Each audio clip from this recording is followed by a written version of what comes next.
ममता के साथ साथ अगली सुबह 4 बजे हम लाल किले की तरफ चल पड़े।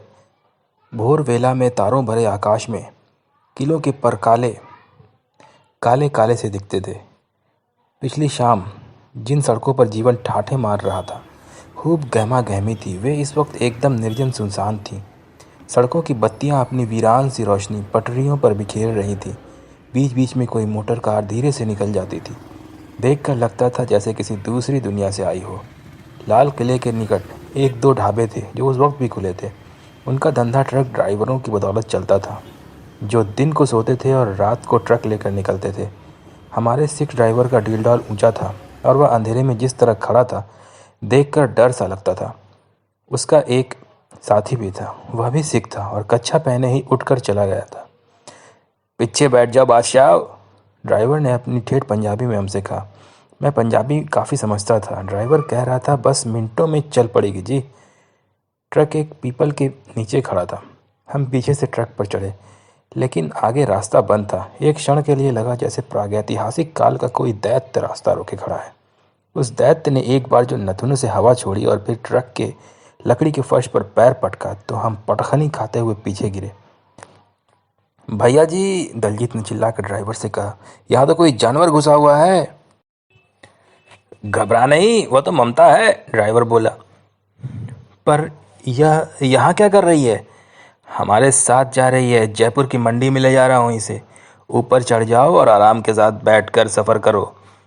तब तक थोड़ी रोशनी हो गई थी। हमने ध्यान से अपने उस सहयात्री को देखा तो पाया कि वह और कोई नहीं, पंजाब की मोटी तगड़ी भैंस है। क्या बढ़िया भैंस है, दलजीत बोला। लगता था दलजीत को भैंसों की खूबियों की पहचान थी। देख, इसकी आंखें नीली हैं। मुझे नहीं मालूम था कि भैंसों की आंखें नीली भी होती हैं। मैंने कहा, सिर्फ बढ़िया भैंसों की आंखें नीली होती हैं, दलजीत कह रहा था। नीली आंखों वाली भैंसें भूरी आंखों वाली भैंसों से ज़्यादा दूध देती हैं। यह हमारा सौभाग्य ही था कि सरदार जी ने ट्रक स्टार्ट कर दिया था और नदी से होकर आने वाले सुबह की ताज़ी हवा के झकोरे भैंस की कुछ बास उड़ा रही है। जल्दी ही हम दिल्ली से निकल गए और जयपुर जाने वाली सड़क पर तेज़ रफ्तार से बढ़ चले। हाल की बारिश के कारण निचले इलाकों में पानी भर गया था और चारों तरफ बगुले, सारस और चाहे, बगुले जैसे ही पक्षी, दिखाई पड़ने लगे थे। खेत खलिहानों और पेड़ों पर अद्भुत और सुंदर सुंदर पक्षी पंख मारते हुए उड़े जा रहे थे। उनमें लंबी पूंछ वाले भुजंगे, नीलकंठ और बये थे, और कहीं कहीं सफ़ेद सिर वाली बड़ी सी चील भी दिख जाती थी, जिसे गरुड़ भी कहते हैं और जो भगवान विष्णु का वाहन माना जाता है। ज्यों-ज्यों हम राजस्थान के निकट पहुंचते जा रहे थे, चारों तरफ मोर ही मोर दिखाई पड़ने लगते थे।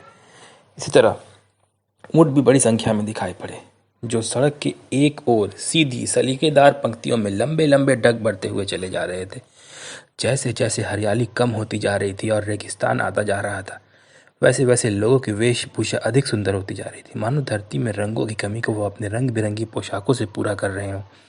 स्त्रियों ने चौड़े घेरे वाले लाल घाघरे पहने रखे थे। वे सुंदर, गोरी, कद्दावर और हृष्ट पुष्ट थीं। पुरुष भी लंबे तगड़े, स्त्रियों सोने चांदी के गहनों से लदी थीं। हट्टे कट्टे और कद्दावर पुरुषों की सजधज देखने लायक थी। उनमें जो बूढ़े थे, उनकी हवा फरफराती सफ़ेद दाढ़ियाँ मन को आकर्षित करती थी।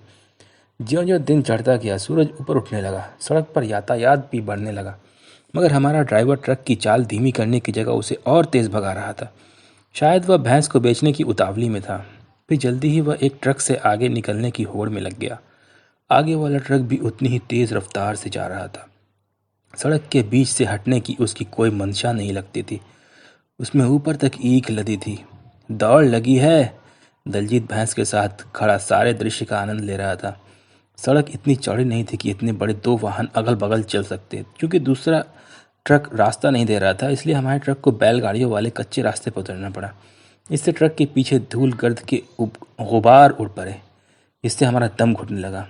जब ट्रक उबड़ खाबड़ सड़क पर झटके खाता हुआ चला, तो हम ट्रक के फर्श के तख्ते पर लुढ़क गए और ममता एकदम हड़बड़ा गई।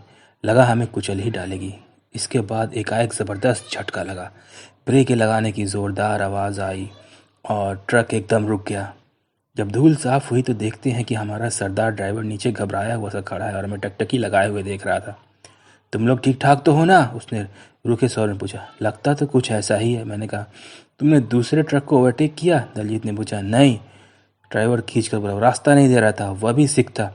अब तुम लोग उतरो और आगे आकर मेरे साथ बैठो। हम झट तैयार हो गए और उसका क्लीनर नाक भौं सिकोड़ते हुए पीछे आकर भैंस के साथ खड़ा हो गया। कुछ मील पार करने के बाद ड्राइवर हमसे मित्रतापूर्ण बातें करने लगा। उसने बताया कि उसका नाम गुरनाम सिंह है। उसने पंजाबी में हमसे पूछा, मेरे नए हॉर्न की आवाज़ सुनोगे? मैंने कहा, सारे रास्ते अभी तक क्या सुनते आए हैं? मैंने हिंदी में बोला था। हम दोनों अब एक दूसरे की बात अच्छी तरह समझने लगे थे। ट्रक के पीछे बैठने से हॉर्न ठीक से सुनाई नहीं पड़ता। वह बोला, इसलिए तुम्हें यहाँ आगे ला कर बैठाया है, कैसा लगता है? और इतना कहने के साथ ही उसने इतनी ज़ोर से हॉर्न बजाया कि ट्रक का केबल कान फाड़ू आवाज़ से गूंज उठा। बहुत बढ़िया हॉर्न है, कानों में उंगलियां डालकर मैंने कहा। इससे और तेज़ क्या होगा? आधे मील की दूरी तक सुनाई पड़ता है, गुरनाम सिंह गर्व से बता रहा था। एक साइकिल पर बैठे दो सवारों के पास से गुजरते हुए उसने एकाएक जोर से हॉर्न बजाया तो वे बेचारे एकदम रास्ते से छिटक कर एक तरफ हट गए।